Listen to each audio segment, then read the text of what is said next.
मर जी, मैं पहले बुरी संगति में फंसा था। ड्रग्स, शराब, मांस मछली का सेवन करता था। डॉक्टर ने भी बोल दिया था कि 15 दिन ही जियोगे, इस हिसाब से चलोगे। आपका इतनी छोटी अवस्था में?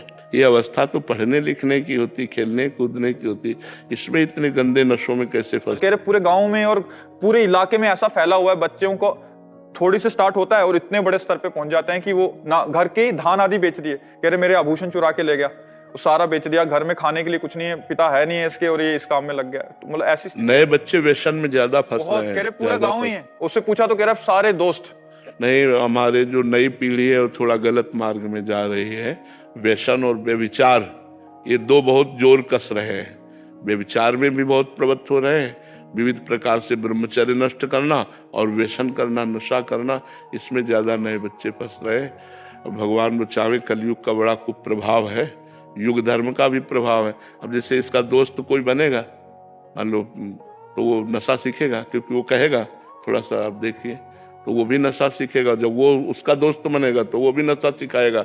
अब जैसे इसने छोड़ दिया तो ये 2-4 को छुड़वा सकता है, अपने साथियों को तो छुड़वा सकता है। पर बहुत अच्छा बच्चा किए जो नशा मुक्त हो गया, अब कभी दोबारा मत करना। पर जी इस पे भी एक चक्कर है मर जी, उसका भी उसने छोड़ दिया, 15-20 दिन हो गए, बट कह रहे कि पहले भी 2-3 बार छोड़ चुका हूँ। नहीं, 90 दिन तक छोड़ा हुआ नहीं माना जाता।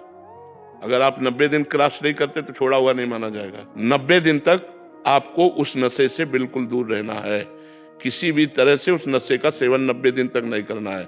अगर आप 20-25 दिन, 30 दिन, 40 दिन के बाद फिर शुरू कर दिए तो उसका प्रभाव आपको फिर वहीं ले जाएगा और उससे बुरा गिरा देगा। दोबारा छोड़ने की हिम्मत नहीं रहेगी। उसकी लत सी एकदम उफान मारती है, तो उस समय क्या करें? राधा राधा राधा और चुपचाप सहन करो, तभी सहन करने से होगा, नहीं तो फिर मर जाओगे। ऐसे नशा है कि मार डालेंगे, सब अंग भंग कर देंगे, किडनी फेल हो जाएगी, लीवर फेल हो जाएंगे। ज़्यादा डोज लेते जाओगे तो शरीर की एक क्षमता है, उसके बाद जब डोज जाता है तब वो अपने जो प्रधान अंग है उन पर प्रभाव डालता है। ये बहुत हानिकारक है। लोगों के खाने के लिए नहीं, लेकिन नशा करते हैं, परिवार को भूखा मार रहे हैं और नशा करते हैं। बहुत कमाने इसलिए जाता है कि उसकी पूर्ति कर सके। 1000 रुपया कमाया तो उसमें 1000 लगाना। लगा देते हैं, बिल्कुल। नहीं, बड़ा अच्छा किए बच्चा, तुम नशा छोड़ दिए।